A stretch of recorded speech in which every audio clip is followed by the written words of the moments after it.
Good afternoon, everyone. Welcome to this press conference following the formal meeting of the Economic and Financial Affairs Council. We are joined by the Minister of Finance of Cyprus, Mr. Makis Gravnos, and the Commissioner for Economy and Productivity, Implementation and Simplification, Mr. Valdis Dombrovskis. We will begin with the opening statements, followed by a few questions. Mr. Gravnos, you have the floor. Thank you, Stella. Good afternoon, everyone. Kalispera. First of all, let me warmly thank all of you for joining us here in Cyprus for this informal meeting of the Economic and Financial Affairs Council. Over the past 2 days, we held productive, forward-looking and frank discussions on the challenges facing Europe's economy and financial future. It has truly been an honor to host you here, and I sincerely hope you experienced not only the substance of our work, but also the warmth of Cypriot hospitality and the beauty of our island. Allow me now to briefly walk you through the key discussions that shaped our meeting. We began yesterday with a timely and important debate on strengthening Europe's competitiveness at a moment of profound geopolitical uncertainty. Today, Europe faces a rapidly changing world. Geopolitical tensions, economic fragmentation, pressure on global supply chains, and rising energy concerns.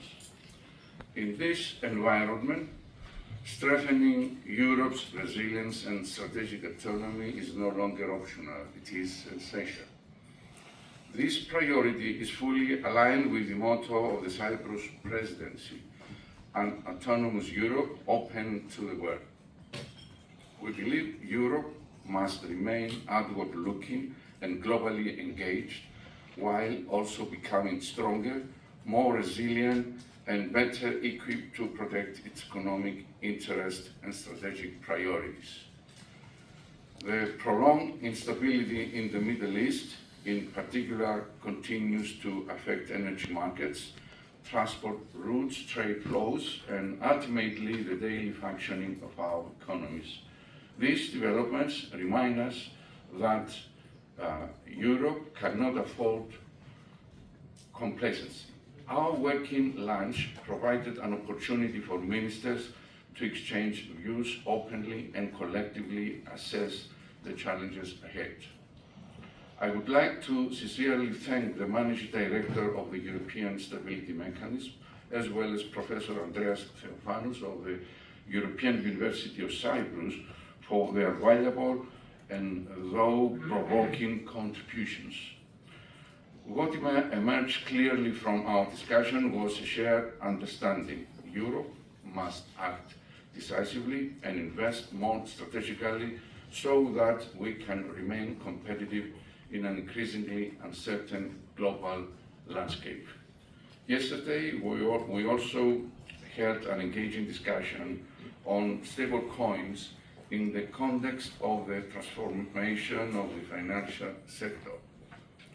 We took note of their economic uses, their main functions, but also of the possible challenges and risks they pose.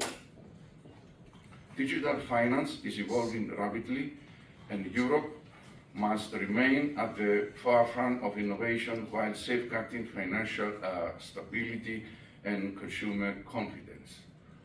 I'm confident that the change we have will make a meaningful contribution to future policy discussions, including the ongoing work of the Eurogroup on digital finance.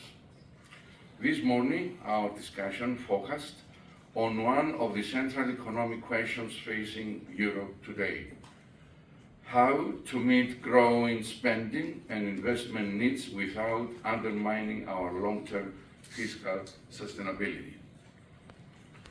Europe's ambitions are growing, whether in defense, the green transition, digital transformation, energy security, or competitiveness. But our fiscal space is not unlimited.